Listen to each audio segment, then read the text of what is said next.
The evening sun dipped below the horizon, casting golden streaks of light through the towering windows of our dining room.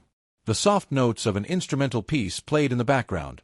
Something classy, something expensive, like everything else in our carefully curated life. The rich aroma of herb-crusted lamb filled the air, though neither of us had touched our plates. I sat at the head of the long oak table, watching my wife, Emily, swirl the deep red liquid in her crystal glass. Her manicured nails tapped rhythmically against it, the faintest smirk playing at the corner of her lips. It wasn't just amusement, it was something else. Something calculated. I had felt it brewing all evening. "You're quiet tonight," I said, my tone calm, measured, the voice of a man who wasn't easily shaken. Emily tilted her head slightly, her smirk widening into a slow, deliberate smile. I was waiting for the right moment. I exhaled through my nose, leaning back in my chair. "That sounds ominous." She chuckled, setting her glass down but keeping her fingers wrapped around the stem, as if grounding herself. "Don't be so dramatic," she murmured. "I've just been thinking. A lot. About us. About our marriage." I didn't respond. I let her talk. She took a deep breath, exuding the kind of confidence that came from certainty. 12 years is a long time, Matt. We've had a good run, haven't we? A good run. Like a business venture nearing its expiration date. "Go on," I said, keeping my expression unreadable. She leaned forward slightly, eyes shining with something disturbingly close to excitement. "I think it's time for something new. Something modern." There it was. "Modern," I echoed, watching her. "Yes." She sat up straighter, slipping effortlessly into that persuasive tone she always used when she wanted to win. "Think about it, Matt. We have everything: wealth, success, social status. But let's be honest, monogamy is restrictive." I lifted my glass of whiskey, the ice clinking softly. "Restrictive. You know what I mean." She sighed, as if I was deliberately being difficult. "Look around. Look at our friends. Look at the world. Open relationships aren't taboo anymore. They're freeing." "Freeing," I repeated, the word foreign on my tongue. Emily sighed again, tilting her head like a patient teacher dealing with a stubborn student. "We could have boundaries, of course," she continued, brushing a stray strand of hair behind her ear. "Rules. It wouldn't change anything between us. We'd still be us, still be the couple everyone envies." "A power couple," I murmured. She nodded, pleased. "Exactly." I set my glass down slowly, my fingers still curled around it. "And you've given this a lot of thought, haven't you?" Her smile was small but victorious. "Yes." "Long enough to already have someone in mind." That flicker in her eyes, it was slight, barely there. But it was enough. She didn't answer right away. And that hesitation told me everything I needed to know. My jaw tightened. "Who is he?" Emily rolled her eyes, exasperated. "Matt, this isn't about a person. It's about an idea. About us evolving." "Who is he?" My voice was lower now, softer, but with an edge sharp enough to cut. She let out an impatient breath. "Does it really matter?" It mattered. It mattered more than anything. She reached for her wine again, taking a slow, languid sip before setting the glass down. "Look, I know this is a lot to take in. But just think about it. Really think about it. We could have everything, Matt. We just need to be open." "Open to what?" I asked, my voice unervingly even. "Watching you sleep with someone else?" She blinked, as if the weight of her own suggestion had never fully registered before. "Matt," she said, softer now. Her tone had shifted into something rehearsed, sympathetic, yet patronizing. I had seen her use it before. On friends. On colleagues. On anyone who needed to be managed. "This isn't about you watching anything. It's about trust. It's about freedom." I watched her carefully, my expression unchanged. "Whose freedom, exactly?" Emily laughed, shaking her head. "See, this is the problem. Men always see it as a threat. It doesn't have to be. I'm not leaving you, Matt. I love you. But love doesn't have to mean ownership." I studied her, the woman I had built a life with, the woman I had trusted. And in that moment, I saw her for exactly who she was. "You've already made up your mind," I said at last, my voice unervingly smooth. She hesitated for just a fraction of a second. Then, she nodded. "I think this is what's best for us." For her. She meant for her. A heavy silence settled between us, thick with things left unsaid. Then finally, I exhaled, slow and deliberate. I lifted my whiskey glass, took a small sip, and met her gaze with something unreadable. "All right," I said. Emily's eyes lit up, her face breaking into a smile of pure relief. "Really?" I gave her a small, barely there smile. "If this is what you want," I said smoothly, "then who am I to stand in your way?" Her grin widened. She reached across the table, squeezing my hand with enthusiasm. "You won't regret this, Matt. You'll see." I squeezed back, just enough for her to believe me. But inside, something dark and calculating had already begun to take shape. "No, I wouldn't regret this. Not at all." Hours after that dinner, I sat in my office, fingers tapping lightly on the polished wood of my desk, staring at a glass of untouched whiskey. The amber liquid shimmered under the dim glow of my desk lamp, a stark contrast to the cold storm brewing inside me. An open marriage. Emily had pitched it like some revolutionary idea, her voice dripping with excitement as if she were offering me a golden ticket instead of tearing apart the foundation of our 12-year marriage. "Monogamy is outdated," she had said, like she was bestowing wisdom upon me instead of announcing her decision to sleep with other men. The disgust I felt was almost physical. But I had hidden it well. I had nodded, pretended to be intrigued, let her believe she was leading the conversation. Because in that moment, a new plan had begun to form.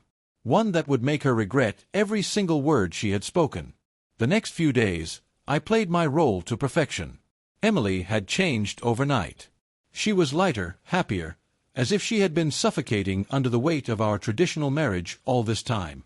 She left the house more often, came home later, her steps carrying a newfound energy that churned my stomach.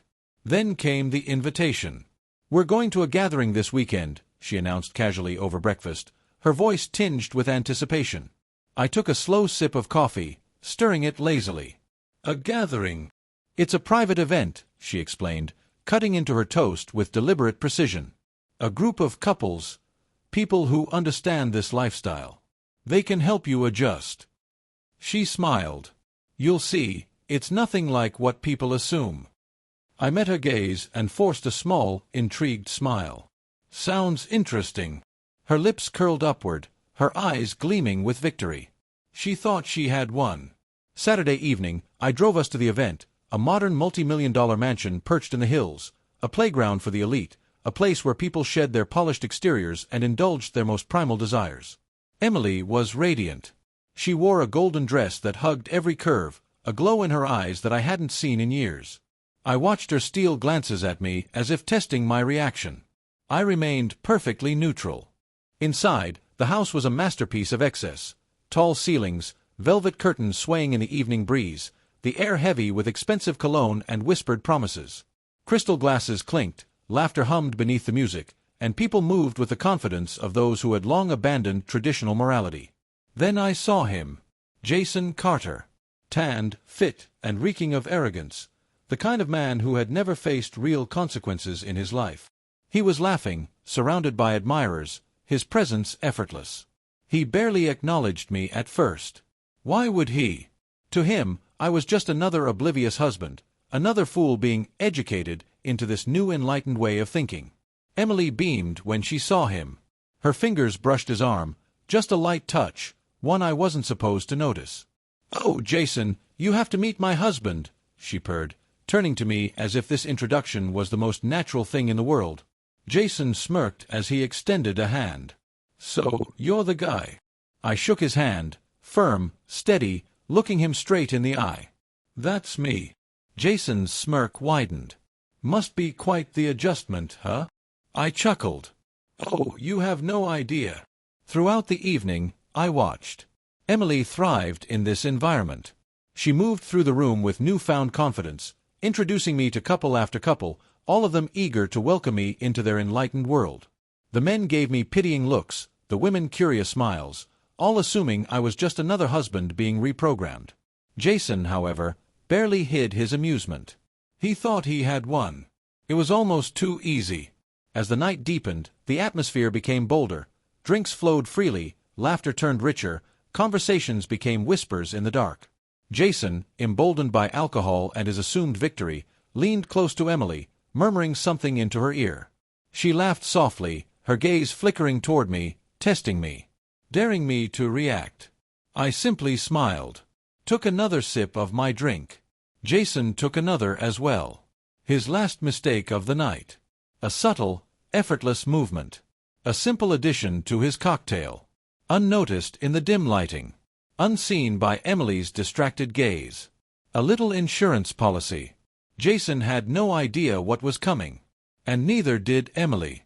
I lifted my glass again, watching as he threw back his drink with the confidence of a man who thought he was untouchable. The night was far from over. And Jason Carter was about to learn that not all victories were what they seemed. The night had reached its peak. Conversations hummed like a low electric current, laughter rose and fell in waves, and the scent of expensive cologne mixed with top-shelf whiskey filled the air. The people here carried themselves with the ease of those who believed they were untouchable, the elite who played by different rules. Jason Carter was in his element. He lounged in the center of it all, a glass of dark liquor in his hand, his smirk permanently etched onto his face. Every movement exuded confidence, control, arrogance, the kind that only came from never having faced real consequences. He didn't know it yet, but tonight was different. I had been patient, meticulous. I had watched him bask in his own ego, flashing that cocky grin at Emily, his hand brushing her arm a little too familiarly. I had seen her lean into him, whisper something that made him laugh in that smooth, knowing way. It didn't bother me, because I had already won. I walked to the bar, standing a few feet away from them, just another guest blending into the crowd. The bartender, a man who had undoubtedly served the rich and reckless for years, didn't even glance up as I placed my order. Bourbon. Neat. The glass was set in front of me, the ice clinking softly. I wrapped my fingers around it, taking my time, letting the weight of the moment settle. Jason's voice drifted toward me, easy and relaxed. Matt, loosen up, man. You look like you're actually thinking about something. He smirked, swirling the liquid in his own glass. That's dangerous in a place like this. I chuckled, my expression perfectly neutral. You might be right about that. He raised his drink toward me in mock salute. See? You're learning. Emily watched me carefully, as if trying to read my expression, trying to gauge how I felt seeing her standing so close to him. But she didn't understand. She had no idea that her victory had been decided before she even walked through that door. I took a slow sip, letting the warmth of the whiskey coat my throat. Then, as Jason turned to speak to someone else, I made my move. It was effortless. A slight turn of my body. A flick of my wrist. A motion so natural, so smooth, it didn't even register as deliberate. A small, nearly invisible capsule slipped between my fingers, dissolving the moment it hit the dark liquor in his glass. Not poison. Nothing illegal. Just a little disruption. An expired enhancement pill. Originally designed to ensure performance, but once past its expiration date, well, the side effects were unpredictable. Loss of control. Weakness. A betrayal of the body in the most humiliating way possible. Jason had no idea. He lifted his drink, still grinning, still so sure of himself. He took a sip. Then another. And then he downed the rest. I set my own glass down, watching as he exhaled, savoring the burn. That, he sighed, is how a man drinks whiskey. I smiled. That's one way to put it. And then, I waited. It wouldn't take long. The first sign would be subtle, a slight misstep, a shift in balance. Then the heat would spread through his limbs, but not in the way he expected. His muscles would begin to betray him, unresponsive, sluggish. His confidence would waver, his grip would tighten around his glass as his body refused to obey him. The predator, slowly becoming prey. Emily turned to Jason, her voice soft. Want another round? Jason grinned, but there was something in his eyes now, a flicker of something he didn't quite understand yet. Yeah, I could go for another. He was lying. He felt it already. I could tell. His posture wasn't as easy anymore. His smirk didn't reach his eyes the same way it had before. His fingers tapped against his thigh, an unconscious movement, as if trying to ground himself. It was starting. I picked up my glass and took another sip, savoring the taste. Jason Carter had no idea. But soon, the entire room would. The effects started slow, creeping in like a shadow Jason didn't even realize was there. At first, he barely noticed. His body just felt a little heavier, his movements a little slower. He shifted in his seat, rolling his shoulders as if trying to shake off an invisible weight pressing down on him. But it wasn't going away. I watched from a distance, sipping my drink, letting the moment breathe. Jason took a breath, too deep, too deliberate, as if his lungs weren't cooperating the way he expected them to. He swallowed, adjusting his grip on his empty glass, his fingers pressing a little too tightly against the crystal as if he needed something to hold on to. Emily was still beside him, oblivious. She leaned in closer, running her fingers lightly down his arm, her voice a soft murmur in his ear. "You okay?" Jason forced a smirk, but it was weaker now, almost strained. "Yeah. Just." He cleared his throat. "Maybe I need some air." Emily's brows pulled together slightly, a flicker of concern crossing her features. "You sure?" Jason exhaled sharply, nodding, but his movements were starting to lose their precision. He pushed himself up from the couch, but his body hesitated, just for a fraction of a second, just long enough for someone to notice. And someone did. From across the room, a man raised an eyebrow at the small misstep. A woman near the bar tilted her head slightly, her lips curling into a smirk.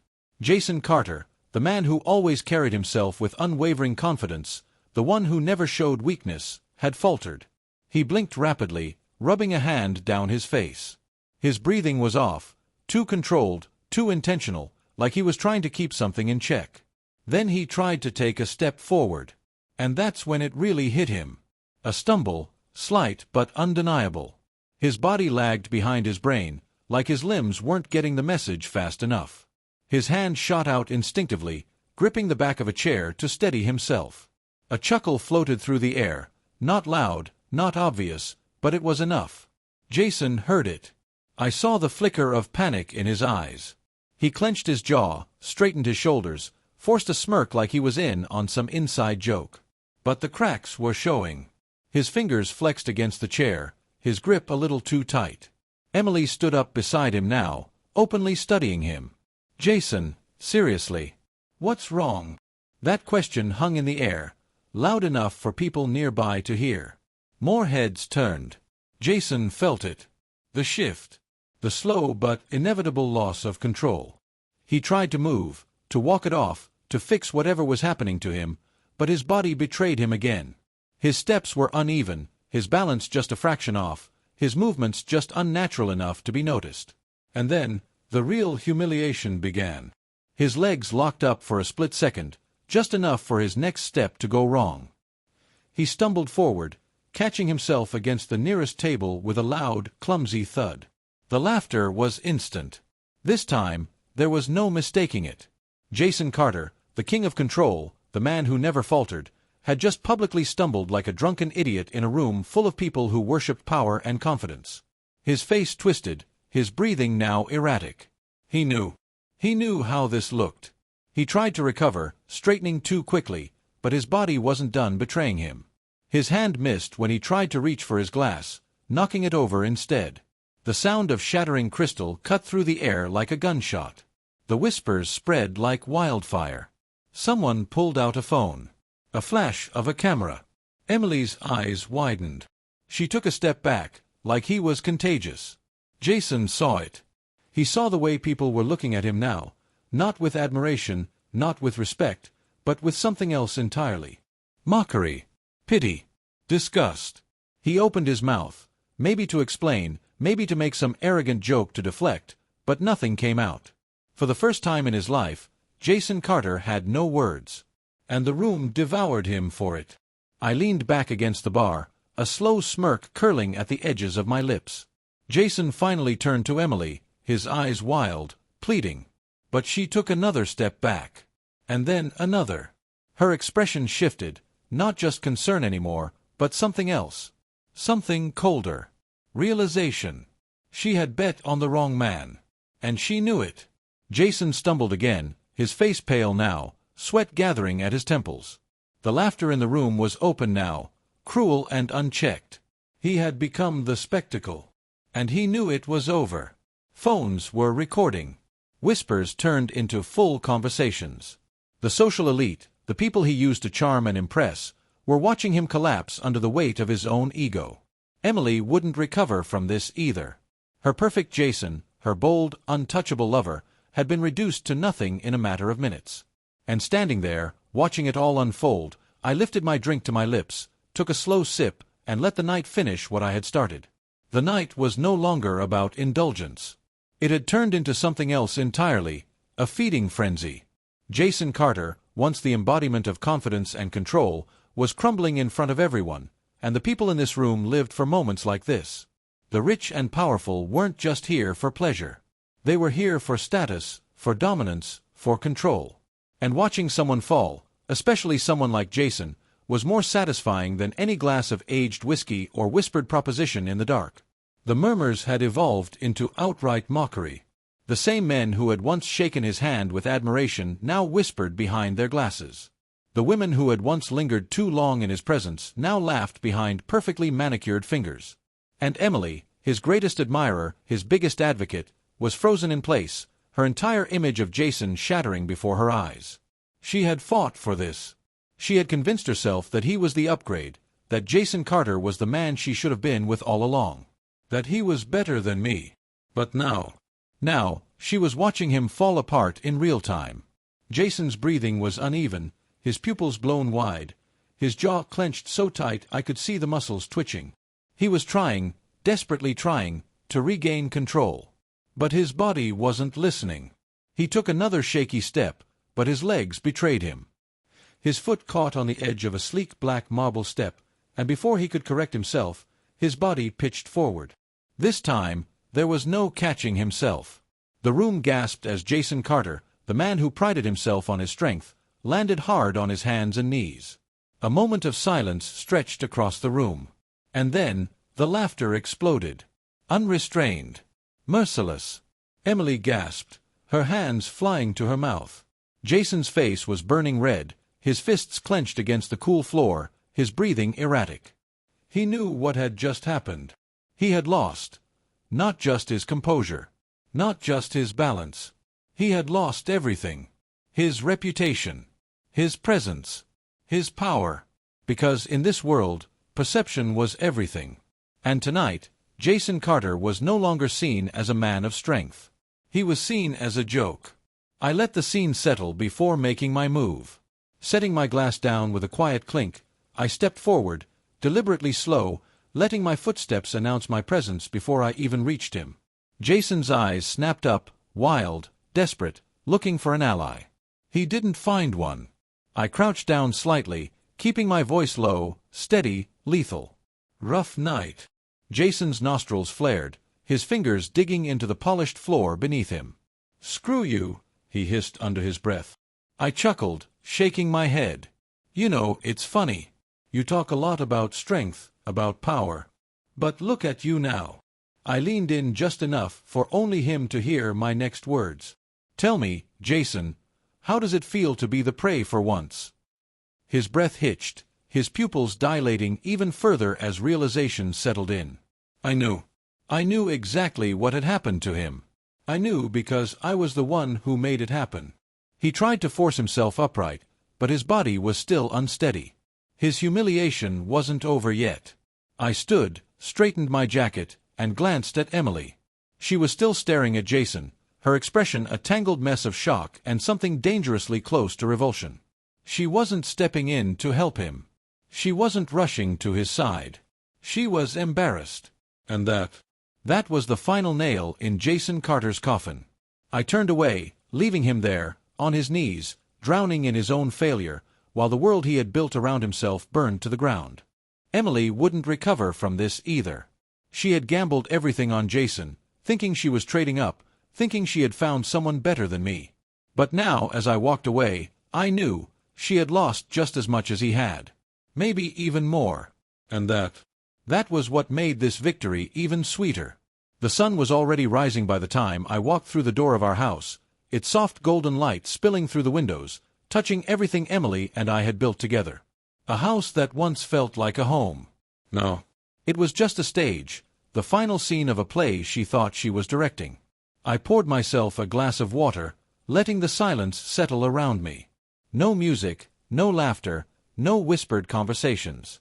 Just the hum of the refrigerator and the distant chirping of birds outside.